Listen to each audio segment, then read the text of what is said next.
Quero que você abra a sua Bíblia em Atos, em nome de Jesus. Creio que você trouxe a sua Bíblia. Então abra ela no livro de Atos, amém? Vai lá, abra em Atos, capítulo 19.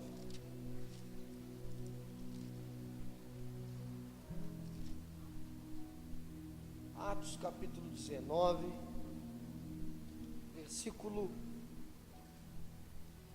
23.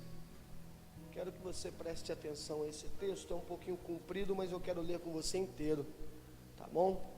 A fim de que a gente possa também ter entendimento histórico do que é que estava acontecendo nesta etapa do ministério e na vida do nosso amado irmão Paulo, apóstolo Paulo. Diz assim, Atos capítulo 19, versículo 23. Acharam aí? Vamos lá, me ajudem. Acharam aí? Sim. Sem cabeça baixa, irmão, sem tristeza aí. Vamos lá. Vamos absorver isso aqui com vontade, tá? Nem amém vocês falaram. Amém? Amém. Ajuda, Samires. Amém. Isso. Diz assim, versículo 23. Naquele tempo aconteceu grande alvoroço por causa do caminho. O caminho aqui está em C maiúsculo e você sabe que é Jesus, tá? É o Evangelho, tá? Eles chamavam todo aquele movimento que estava acontecendo cristão de o caminho.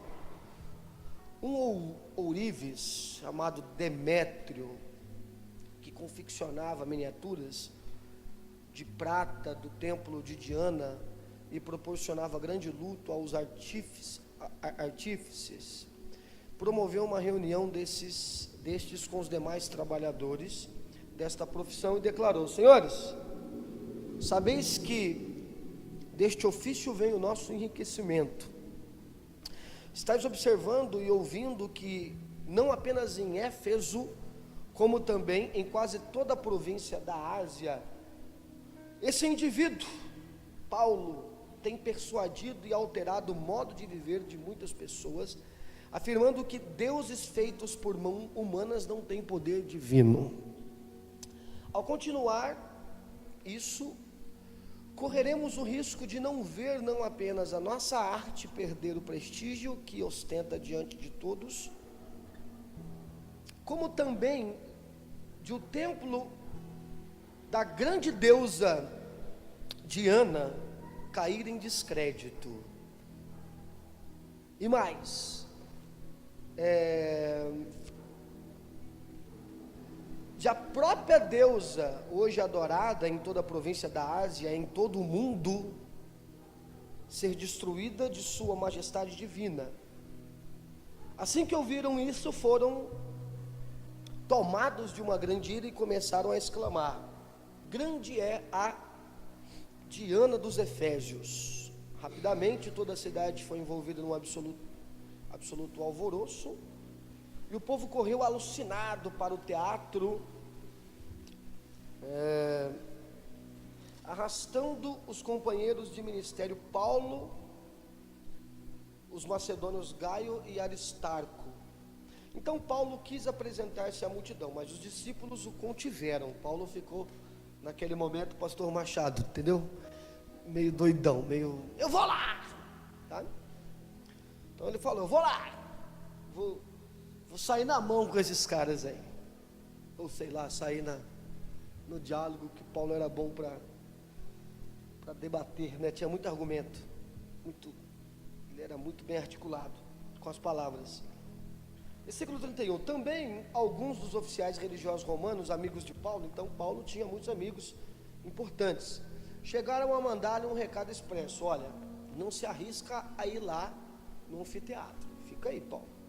A assembleia estava em total confusão, uns gritavam de uma forma, outros protestavam de outro, e olha interessante, final do versículo 32, e a maior parte das pessoas nem sabiam ao certo porque estavam lá. É aquele negócio, né? Junta um monte de gente, né? Parece que meu Deus, quero ouvir vocês, hein? Participe. Junta um monte de gente, não junta? E vai aumentando e por fim, às vezes as pessoas não sabem nem o que está fazendo ali. Isso acontece muito na Praça da Sé. Fica 3 caras ali com um saco. Acho que agora não está acontecendo mais isso não, mas acontecia muito, tanto na Praça da Sé quanto no Anhangabaú, na República, ficava um cara com um saco, fazendo um rolo, irmãos.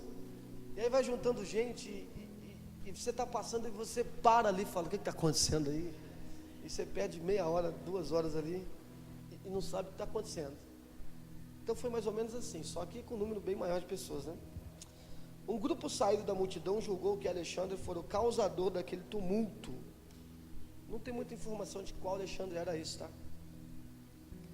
Quando os judeus impeliram para que fosse à frente, ele por sua vez fazia um sinal com as mãos solicitando silêncio ao povo, para que pudesse expressar sua defesa pública. Todavia, assim que perceberam que ele era judeu, todos de uma vez só exclamaram durante quase 2 horas sem parar: grande é a Diana dos Efésios. Então o secretário-geral da cidade, então o ministro da cidade lá, né, uma autoridade da cidade, ponderou: caros cidadãos efésios, quem porventura desconhece a cidade de Efésio, quem porventura desconhece que a cidade de Efésio é guardiã do templo da grande Artemis e da sua imagem que caiu de Zeus? Porque aqui tem um pouco de história mitológica, tá, irmãos? Da mitologia grega, que vai contar que o próprio Zeus lançou Artemis sobre a terra e ela caiu com uma missão, com uma imagem que era produzir fertilidade da terra. Então, uma outra hora a gente pode falar um pouco mais sobre isso aí, em qualquer aula de escola bíblica. Portanto, considerando que estes acontecimentos são inegáveis, convém que vos aquieteis e nada façais irrefletidamente. Porque estes homens, agora falando de Paulo, que vocês trouxeram aqui, não são ladrões do templo, um problema que eles enfrentavam naquela época, que tinha uma punição muito grave para isso, para quem roubava dinheiro, o lucro do ganho da cidade, que era o templo. Nem tampouco blasfemaram contra a nossa deusa. Assim, se Demétrio e os artifícios que acompanham têm alguma queixa contra alguém, os tribunais estão abertos e os procônsules para isso. Então, se tem um problema de ordem jurídica, procura lá a autoridade jurídica. Eles que se apresentem com essas denúncias ali. Contudo, caso haja outro pleito, este deverá ser decidido em assembleia regular conforme a lei. Porquanto da forma como estamos procedendo, corremos perigo de sermos acusados de perturbar a ordem pública. Então, era uma questão que o Império Romano levava muito a sério, rebeliões. Eles não aceitavam rebeliões, facções regionais, porque isso poderia comprometer o funcionamento de todo o Império Romano. Tendo em vista que o tumulto ocorrido hoje, e neste caso nós não nos haveríamos motivo razoável que pudéssemos alegar para justificar tamanha movimentação do povo. E tendo dito isso, se desfez a assembleia, amém? E aí o Paulo fica mais um tempinho ali em Éfeso e depois ele vai para outra região da Grécia, vai para Macedônia. Olhem para mim, queridos, isso é muito importante a gente ler esse pedaço, esse retrato, esse recorte do cenário de Éfeso. Por que ele é importante? Porque nós estudamos muito Éfeso, nós estudamos a carta dos Efésios, nós estudamos o livro de Atos, nós lemos o livro das Revelações, Apocalipse, e constantemente nós estamos colocando o que foi dito para a igreja de Éfeso, para os Efésios, para os irmãos cristãos em Efésios, nós colocamos isso dentro das nossas ministrações, dos nossos sermões, do que nós aprendemos e solidificamos então a nossa conduta cristã. Além de estudar o que Paulo, o que João falou para aquele povo, é importante nós entendermos também um pouco da realidade daquele povo, para que a gente possa entender o porquê que Paulo e João o Espírito Santo estava dirigindo essas palavras de exortação a essa igreja. E esse recorte que nós acabamos aqui de ler, ele nos dá muito argumento histórico para a gente poder entender um pouco melhor isso. Olhe para mim aqui, queridos, em nome de Jesus. Quero que você preste atenção. O que era a cidade de Éfeso? A cidade de Éfeso era uma das 5 cidades mais importantes do mundo naquela época. Eles entendiam que mundo, por isso você lê uma parte aqui, que Diana era adorada em todo Éfeso e em todo o mundo. Obviamente, Diana não era adorada, por exemplo, na cultura inca, na cultura maia, na cultura asteca, nas culturas africanas, nas culturas orientais. A visão de mundo para eles era a visão do Império Romano. Então, o Império Romano era o mundo para eles naquela época. O resto era bárbaro.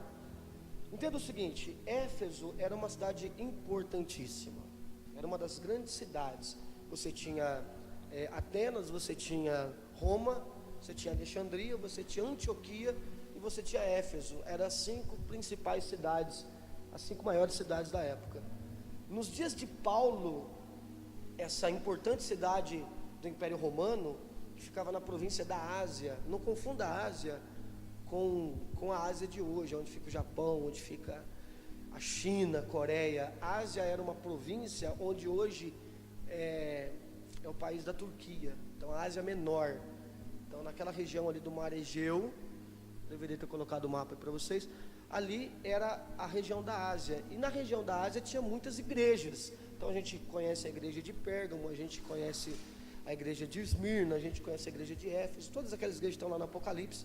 Além de outras igrejas que não estão citadas nas cartas lá, mas a gente tem aqui também dados a respeito delas em Atos. Troade, por exemplo. Vocês estão prestando atenção, irmãos? Amém? Então era um lugar importante. E não era uma cidadezinha assim pequenininha, tá? Era uma cidade grande.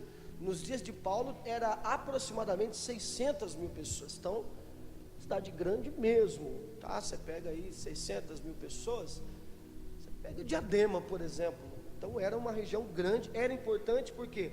Porque era uma cidade portuária e ela ficava numa região extremamente estratégica, e a partir do porto da cidade de Éfeso, 2 cidades portuárias muito importantes, era Coríntio e Éfeso, partia dali, digamos que grandes navegações com embarcações comerciais. E é interessante porque a cidade de Éfeso, ela tinha um templo da grande deusa Artemis. Artemis é o nome da deusa em grego. E aí, na mitologia romana, você sabe que a mitologia romana, ela muda os nomes dos deuses. E Artemis vai ser chamada então de Diana. E essa deusa Diana, ela é muito importante para Éfeso. Ela era uma deusa, a deusa da fertilidade, segundo a mitologia, como eu disse. Isso aqui eu vou passar bem rapidinho, porque a gente precisa estudar muito a fundo isso aqui no curso de escola bíblica, que se eu marcar, eu tenho certeza que vocês vêm, amém? Amém? Vamos marcar, hein? Já não esboçou reação. Vamos marcar, hein? Presta atenção, querido. Então, Éfeso tinha o templo de Artemis, mas tem uma representação da expectativa de como era o templo. Tem as ruínas. Inclusive, se você um dia tiver dinheiro, em vez de você querer ir para a Disney, embora a Disney deve ser bem legal também, nunca fui não, mas se tiver um dinheirinho aí, você pode pegar um cruzeiro aí, né? Tem muitas agências que fazem isso no Brasil, e conhecer aí tem um roteiro turístico na Turquia, que são as 7 igrejas da Ásia. Então é bem legal, e passa também Éfeso. Meu irmão foi e falou que é bem legal. Eu faço aniversário dia 10 de julho, se alguém quiser me dar um presente, já pode dar esse aí que eu vou, tá bom? Só para mim não, obviamente para mim e para Juliana também, tá bom? Tá bom, gente? Caramba, fala aí, tá bom? Tem que ter fé, irmão, tem que ter fé que a gente vai ganhar. Vocês só me dão só a camisa da Dorinho, só, irmão, ninguém aguenta mais isso aí, né? Vamos pensar um negócio mais alto aí, né? Então esse é o templo da Diana. Era bonito, não era não, gente? A história vai dizer, tem as ruínas lá em Éfeso, tá? Quando a gente for lá, nós vamos ver. E ele era todo feito de mármore. Era bonito por fora, mas ele ele era uma representação, irmãos, de muita moralidade que tinha na cidade de Éfeso. Por quê? Você sabe que em como todo conceito de sociedade greco-romana, a imoralidade e a promiscuidade ela era meio que institucionalizada. E eles faziam isso em forma de culto aos seus deuses. Não era diferente em Éfeso. Então a Diana, ela era uma espécie de deusa, de padroeira da cidade. E o que acontece? Anualmente haviam festas. Havia uma festa, claro que haviam muitas festas durante o ano, mas havia uma festa anualmente, onde os homens da cidade de Éfeso, eles iam aproximadamente, como acontecia em Coríntios também, só que em Coríntios era a deusa Afrodite, aqui é Diana. E os homens iam para esse templo, e aproximadamente 1000 sacerdotisas, que eram 1000 sacerdotisas que davam o seu corpo em sacrifício aos deuses e à deusa da fertilidade Diana. E ela tinha relação, e orgias aconteciam em praticamente toda a cidade dentro desse templo. Então era aproximadamente 1000 mulheres, e eles faziam ali orgias dentro do templo, e elas davam em culto a deusa Diana o seu corpo, e oferecia a vários homens. E o que acontecia? Acontecia que depois que acabava a festa, essas mulheres eram proibidas de gerar os seus filhos dentro do templo de Artemis. Então elas iam para a cidade, elas moravam na cidade e geravam seus filhos na cidade. E aí o que acontece? Muitas crianças que nasciam em Éfeso, muitos efésios, cresciam sem pai. Então a cidade ela tinha uma cultura matriarcal.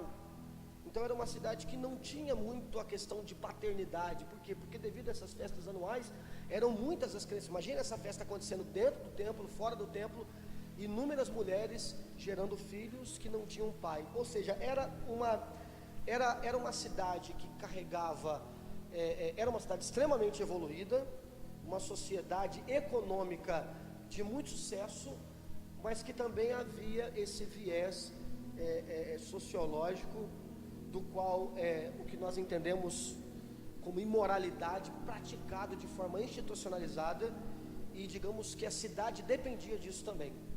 Então era um tipo de festa pagã que, digamos que dava efetividade econômica para a cidade. E com isso tinha ali muitos ourives, muitos artesãos que faziam todo tipo de imagens, de esculturas, e vendiam para os viajantes que estavam ali, para os turistas que iam ali, e com isso o lucro de muita gente importante dependia desse tipo de cultura religiosa que havia na cidade. Amém, queridos? Mas o Paulo chega lá, e onde o Paulo chega, se não tivesse confusão, era porque o Paulo não tinha ido. Você sabe disso, né? Você já leu Atos, você já percebeu que o Paulo fazia um fuzuê onde ele ia. E o Paulo chega ali, irmãos, e as palavras de Paulo não eram uma retórica carregada de poder filosófico, mas eram carregadas do poder do Espírito Santo, e ninguém melhor para mudar qualquer outra pessoa do que o poder do Espírito Santo. Filosofia não muda ninguém, mas o poder do Espírito Santo muda, e com isso Paulo começou a transformar a vida de muita gente. Tanto é que, se você ler o que acontece em Atos 18, é fantástico. A Bíblia vai dizer que Paulo operava milagres extraordinários, de sorte que até as suas vestes, os seus lenços e aventais eram dados para os enfermos, e eles eram curados. E houve uma manifestação do poder do Espírito Santo de forma tão grande que teve até uns filhos de Seva ali que tentaram imitar e se deram mal. E havia uma outra cultura, que era uma cultura meio que ocultista também em Éfeso. Eles possuíam um livro de magias, e eles seguiam esse livro de magias, e a Bíblia vai dizer que as pessoas elas iam recebendo o poder do Espírito Santo, elas eram libertas, e o texto vai dizer que num dia só, as pessoas pegaram um livro de magia e jogaram numa fogueira, e queimaram uma fogueira enorme com o livro de magias. E o texto vai dizer que o cálculo do prejuízo, do preço daqueles livros, foi uma estimativa de 50 mil moedas de prata. Era dinheiro pra caramba. Então olha a transformação social que estava acontecendo naquela cidade. E Paulo, ele ficou ali, irmãos, aqui em Atos vai dizer que ele ficou 2 anos, só que depois ele passou mais um ano. No finalzinho, lá em Atos capítulo 20 alguma coisa, quando ele vai dar o conselho para os presbíteros de Efésios, ele vai dizer que ele passou 3 anos exortando aquele povo, alegrando aquele povo dentro do Evangelho de Jesus, amém?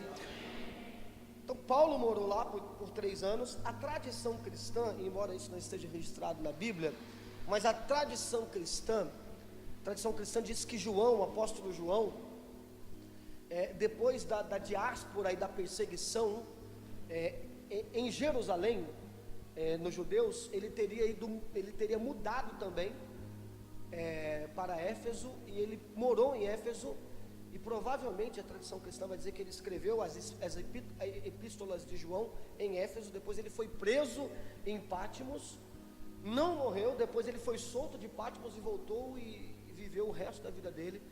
E há, de repente, aí essa interrogação de quantos anos ele viveu, mas ele deve ter morrido mais ou menos com uns 90 anos, e passou seus últimos dias em Éfeso, então se tornando um bispo, inclusive, daquela cidade. Então foi uma cidade assim, se nós podemos dizer que Éfeso, ela foi uma das grandes cidades cristãs da igreja primitiva, e é importante para nós a gente entender isso, amém, queridos?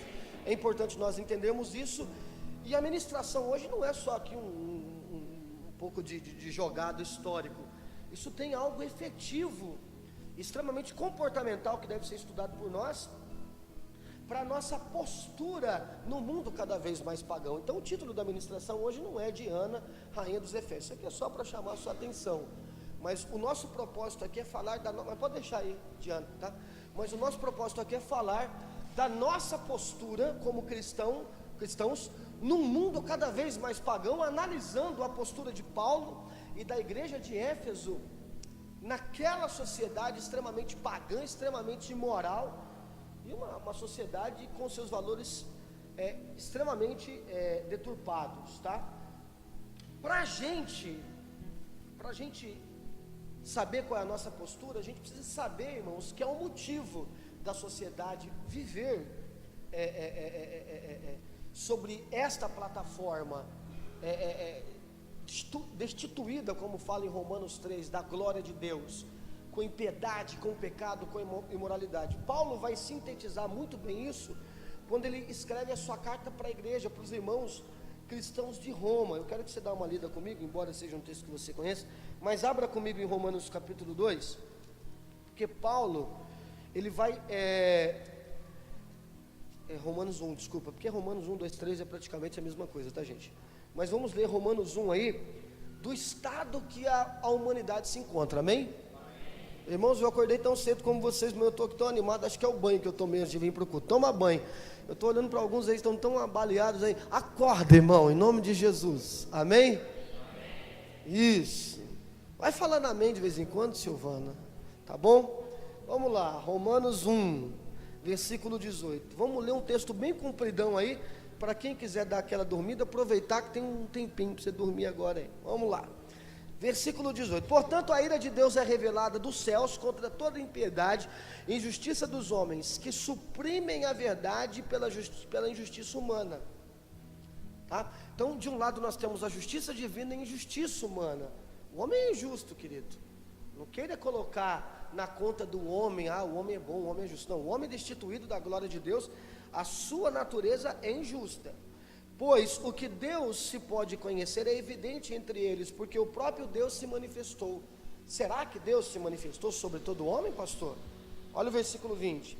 Pois desde a criação do mundo, os atributos invisíveis de Deus, seu eterno poder e sua natureza divina têm sido observadas claramente, podendo ser compreendido por intermédio de tudo que foi criado, de maneira que tais pessoas são indesculpáveis. Então, amém, queridos? Então, os atributos invisíveis de Deus, ou seja, aquilo que Deus espera que os homens façam, que está dentro da sua personalidade, tem sido manifestado. A criação manifesta a perfeição, digamos que a justiça plena, que aborda todo o caráter desse Deus invisível. Então não adianta o homem falar, não, eu sou injusto porque esta é a minha personalidade, é a minha herança, é o fator genético que eu herdei da decadência de Adão. Sim, o homem é decaído e ele possui esta personalidade, essa característica maligna, mas há uma cobrança dentro do interior dele, no interior de toda pessoa há uma cobrança por justiça, e isto é um atributo invisível do qual Deus ele permite se manifestar na vida de todo ser humano. Então você pode pegar o pior de todos os homicidas, que mata com naturalidade, dentro dele ele clama por justiça, ele sabe que aquilo que ele faz está errado. Em Eclesiastes a Bíblia vai falar que no coração de todo homem há um apelo pela eternidade, amém? Porquanto mesmo havendo conhecido Deus, não glorificaram como Deus, nem lhe renderam graças, ao contrário, seus pensamentos passaram a ser levianos e imprudentes, e o coração insensato se tornou em trevas. Então esse é o estado do homem, proclamando-se a si mesmo como sábios, perderam completamente o que? O bom senso. Não é assim que está a sociedade, queridos? É assim. Tropeçaram e trocaram a glória do Deus imortal por imagens confeccionadas. Então, vai vendo como agora a sociedade efesiana é muito parecida com a nossa no comportamento pagão. Então, eles trocam a glória de Deus e vão confeccionar imagens confeccionadas conforme a semelhança do ser humano mortal. Então, o homem tira agora a imagem de Deus e ele coloca a sua imagem, bem como de pássaros, quadrúpedes e répteis. Ou seja, então ele vai transformando, ele vai adorando a criação ao invés de adorar o Criador. Por esse motivo Deus entregou tais pessoas à impureza sexual, segundo as vontades pecaminosas do coração, para a degradação dos seus próprios corpos. Então, como o homem decidiu viver, ao invés de viver na sublime obediência da justiça de Deus, ele escolheu o oposto. Ele falou, não, eu quero viver na injustiça. Então Deus entregou ao homem a sua vontade, e por isso cada vez mais cresce a impiedade no coração dos homens, porque trocaram a verdade de Deus pela mentira, e adoraram objetos e seres criados em lugar do Criador, como eu disse agora há pouco, que é bendito para sempre, amém. Por essa razão Deus entregou a paixões vergonhosas, até as suas mulheres trocaram as relações sexuais naturais por outras contrárias à sua natureza.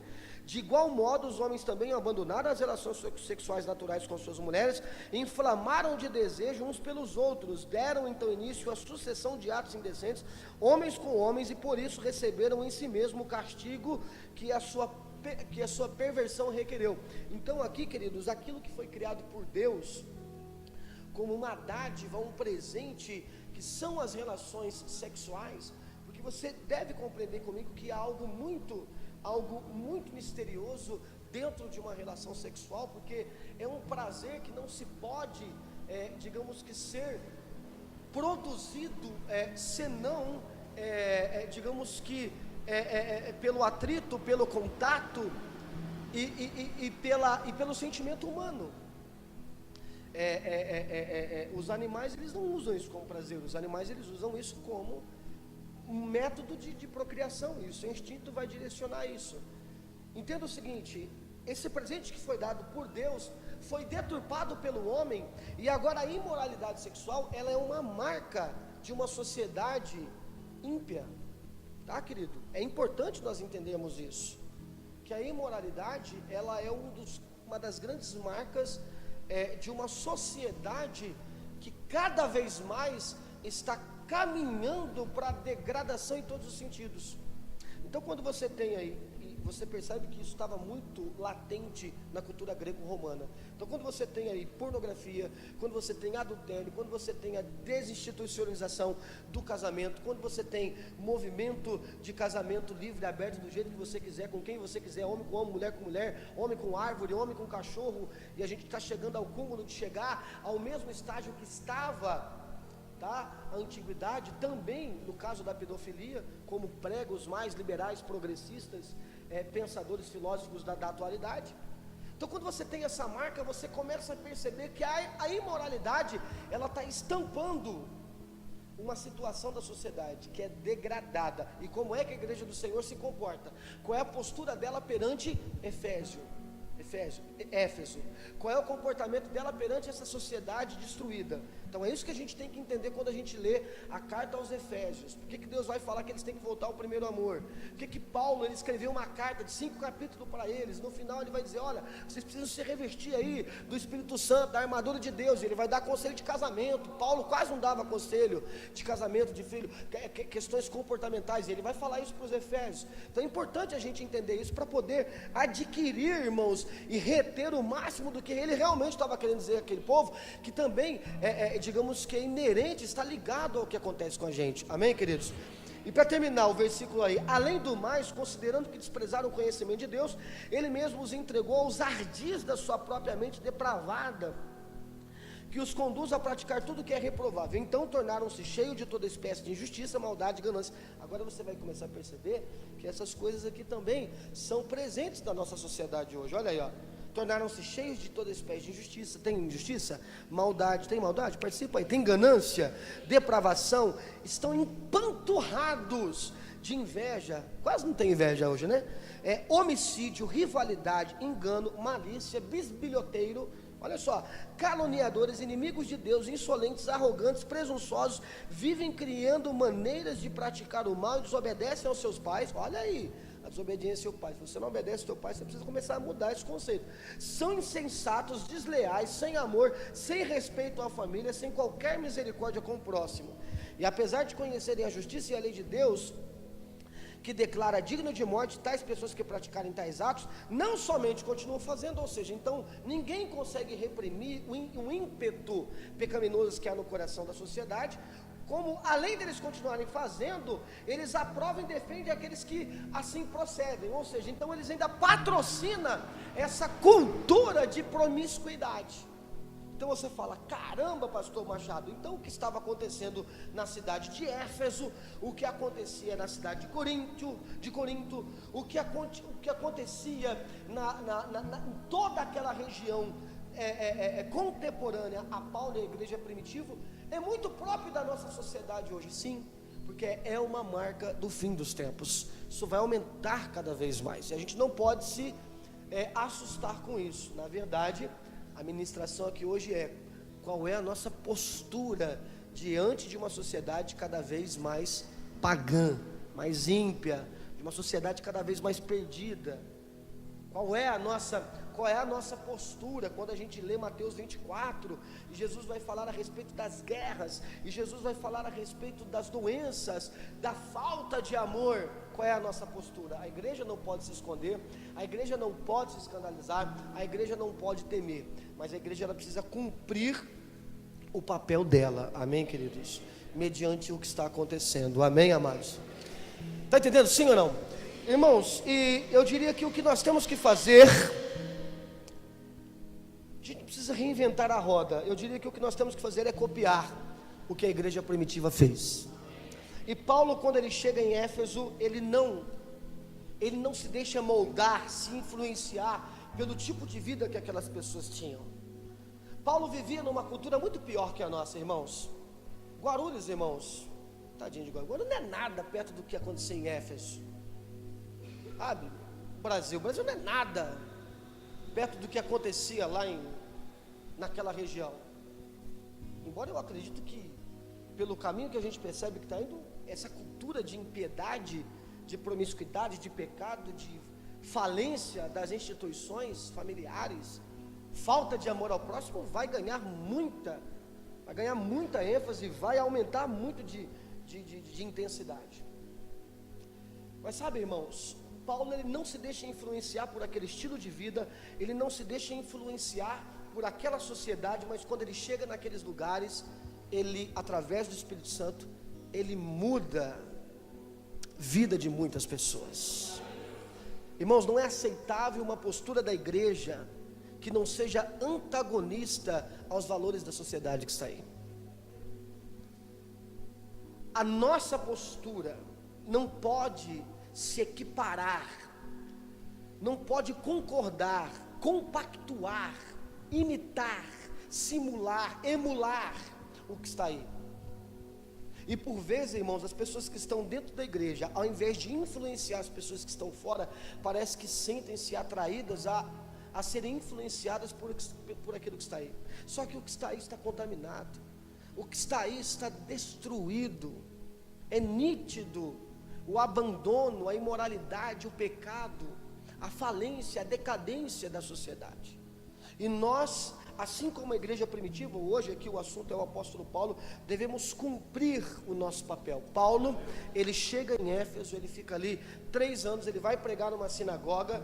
A Bíblia vai dizer que as pessoas naquela sinagoga meio que não aceitaram o evangelho que Paulo estava ensinando. Então ele vai para uma escola, a escola de Tirano, que era um filósofo, e ele ministra sobre aquele povo. As pessoas são curadas, as pessoas são transformadas, as pessoas têm uma nova perspectiva de vida.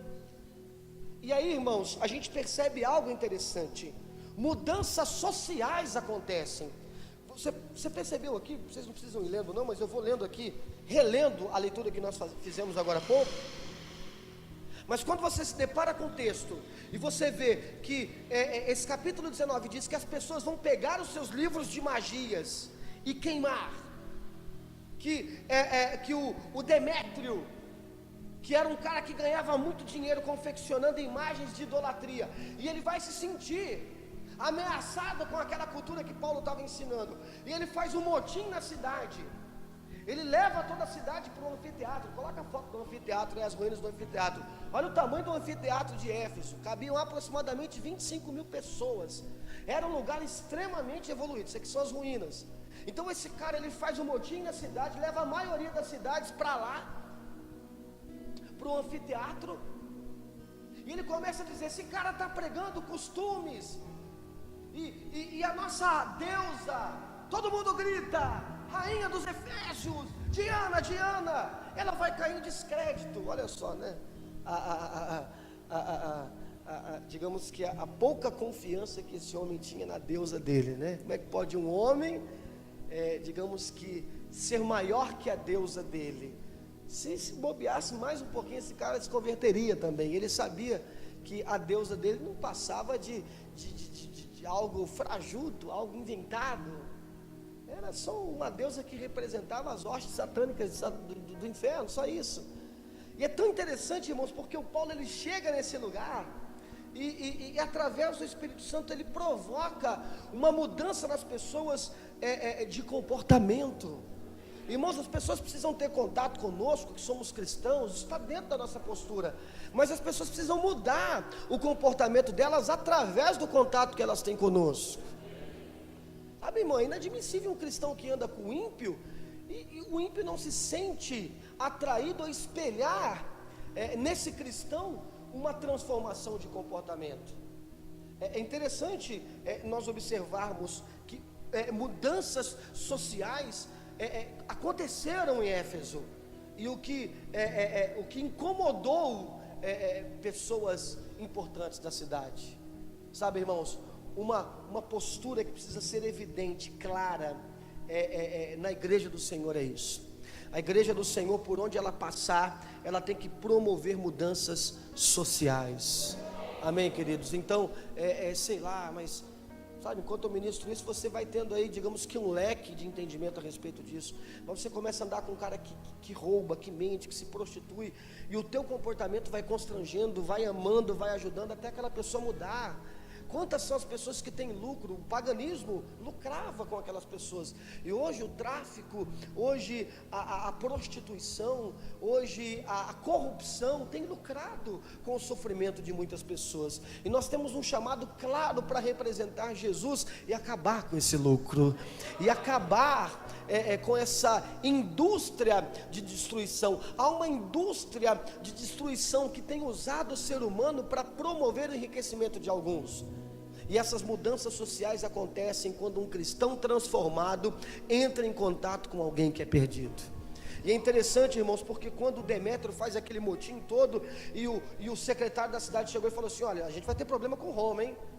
Se vocês querem colocar esses caras, tem um processo para abrir contra eles, vão procurar o meio correto, vamos na justiça. Tá aí os tribunais, os cônsules estão aí para resolver isso, mas esse motim aí, vai trazer problema para a cidade. E outra, esses homens não são ladrões do templo, esses homens não estão desrespeitando a rainha Diana, a deusa Diana. Eles estão falando do Deus dele. Se a Diana está entrando em descrédito, é porque o Deus que eles pregam é maior. Sabe, irmãos, isso me dá a sensação. Sabe, porque às vezes a gente lê assim que o Paulo chegava no lugar e mudava a cultura das pessoas, a impressão que ele era um cara radical, que impunha os costumes dele, goela abaixo da sociedade e falava, vocês têm que aceitar isso. E parece que é isso que estão tentando intitular a igreja do Senhor, como se a igreja do Senhor fosse um exército paramilitar, e que chegasse no local e falasse assim, essa é a cultura da igreja, todo mundo tem que ser. Não, isso não é verdade. A igreja ela constrange, ela muda as pessoas, mas pelo Espírito Santo, pelo poder do amor. Paulo, ele respeitava os efésios. Quando ele chegou em Atenas, a Bíblia não fala que ele chega em Atenas, ele começa a desprezar os altares. Ele viu mais de 30.000 altares de adoração a deuses quando ele chegou em Atenas. Mas ele não foi desprezando aqueles altares, pelo contrário, ele falou, ó, eu vi que tem um Deus, um altar é um Deus desconhecido, vocês estão servindo ele na ignorância de vocês, eu quero apresentar. Ou seja, olha a sabedoria, olha a habilidade desse cara. Ele não desrespeitava as pessoas. Irmãos, respeitar as pessoas não significa que a gente tem que concordar com o erro delas, mas a gente precisa aprender a exortar as pessoas sem ofender. A gente precisa transmitir os valores de Cristo para a pessoa sem ofender ela. E é um erro que muitas pessoas cometem hoje, mas a gente não pode cometer. É por isso que a gente está aqui, para aprender aquilo que estava acontecendo na igreja de Éfeso, na cidade de Éfeso. Paulo promoveu uma mudança cultural, uma mudança naquela sociedade, porque não ofendeu aquelas pessoas, mas transmitiu um valor àquelas pessoas muito maior do que aquele que elas tinham, e por isso elas abandonaram aquele estilo de vida e passaram a seguir ele. E esse tem que ser o comportamento da igreja hoje. A igreja não pode se assustar com a sociedade, não pode temer, mas a igreja tem que entender que ela é sal da terra, luz do mundo, e ela está exposta para transformar a vida das pessoas. Isso não é por imposição, mas é pelo poder do Espírito Santo que vai fluindo através de nós, por intermédio do amor. Amém, queridos? Quem está entendendo isso, diga amém. Paulo, ele não chega naquele lugar e ele julgam as pessoas pelo estilo de vida que elas tinham. Elas estavam em sua ignorância. Então cabia a Paulo transmitir àquelas pessoas algo do qual elas realmente enxergariam uma transformação para a vida delas, e foi o que aconteceu. Sabe, irmãos, a gente comete um erro muito grave de julgar as pessoas que estão caídas por elas estarem caídas. E você não tem que ficar julgando as pessoas porque elas estão caídas simplesmente porque você levantou primeiro. Um dia você também estava caído. Então nós temos que ser usados pelo Espírito Santo, já que a gente foi levantado primeiro, para erguer essas pessoas que estão caídas, porque um dia a gente também estava caído. Amém, amados? Então, o problema que a gente comete, então você passa, sei lá, em frente a uma festa de carnaval, em frente a um baile funk, que é algo muito comum aqui, né, na nossa região, e a gente fica praguejando, Satanás, e aí tem crente que fala que vai até orar a Deus, para Deus mandar fogo naquele lugar. Não, isso não é ser cristão. Um dia você foi igual, um dia você foi pior, você só levantou antes, levantou primeiro. Então agora a nossa missão é ser usado para levantar essas pessoas. Amém? Irmãos, lá em Apocalipse capítulo 2, versículo 4, a Bíblia vai dizer assim: povo de Éfeso, tenho contra vocês algo. O que? Vocês abandonaram. Meu Deus, vocês abandonaram o que? O primeiro amor. Então o Espírito Santo sente a necessidade de comunicar com eles: olha, o cara que foi ministrar para vocês, os missionários que foram aí, eles foram com amor, e por isso vocês foram exortados e se reanimaram. Sabe, vocês precisam voltar àquela prática, porque senão o que acontece? A sociedade está perdida, e você chega rígido, você não consegue salvar ninguém. Então vocês trabalham muito, vocês se esforçam muito, vocês se dedicam, vocês não aceitam os corruptos que há no meio de vocês, as fraudes. Quem diz ser de Deus, mas não é. Mas faça isso no amor. Irmãos, a gente precisa entender que toda exortação, toda correção, ela perde o efeito quando a gente comunica aquilo sem amor. Toda exortação perde o efeito quando nós comunicamos sem amor. E essa transformação que aconteceu na cidade de Éfeso, aconteceu porque Paulo era movido por um amor, e ele era movido por um amor, e ele falava com muita propriedade desse amor, porque ele tinha experimentado esse amor. Ele se considerava o pior de todos os homens, o pior de todos os apóstolos, porque ele matou crianças, ele matou mulheres, ele matou idosos. Imagina o peso que esse cara não carregava, de ter matado crianças, idosos, mulheres, casais, matou famílias por pura perseguição e apego a uma lei, a um costume que tinha sido ministrado a ele de forma errada. Mas quando ele se depara com um amor que excede todo o entendimento, aí ele passa a falar desse amor, dessa esperança, dessa fé, com muita propriedade. Ele vai dizer: ainda que eu falasse a língua dos homens, e ele vai falar de todos os dons que o homem pode ter, sem o amor seria apenas como um latão, como um prato de bateria que ele soa, faz muito barulho, mas ele vai soando cada vez menos e ele para. E é por isso que a igreja às vezes parece que ela tem tanta efetividade, só que ela para. Por quê? Porque a exortação, o trabalho, o evangelismo, o desejo de ganhar tem que ser feito com amor, como se estivesse sendo feito para mim. Amém, queridos? Então você está num ambiente que tem muito ímpio, então Deus te colocou ali para mudar a realidade daquelas pessoas. A sua postura é ser o quê? Antagonista àquele sistema de valor. Mas respeite as pessoas. Mas respeitar não significa concordar com elas, mas você pode exortar, você pode ensinar sem ofender, mediante o amor. Lembra que eu contei para vocês a história, dentro da história aqui, do processo da história aqui, que as mulheres ofereciam seus corpos em sacrifício e nasciam filhos, muitos filhos sem pai, com ausência de paternidade? Pois é, quando você lê, releia depois dos 6 capítulos de Efésios para você ver, você vai perceber que toda a carta de Efésios, Paulo ele tem uma preocupação. Qual preocupação? Comunicar aos cristãos de Éfeso que agora eles possuíam um pai. Quer ver? Coloca os versículos aí para você ver comigo bem rapidinho aí, ó. Olha só, Efésios 1:4, porquanto Deus nos escolheu nele antes da criação do mundo para sermos santos e irrepreensíveis em sua presença, e com seu amor nos predestinou para sermos adotados o quê? Já passei, 5. Com seu amor nos predestinou para sermos adotados como filhos, por intermédio de Jesus Cristo, segundo a benevolência da sua vontade. Olha agora, o capítulo 3, versículo 14 e versículo 15. Há um só corpo, capítulo 3, versículo...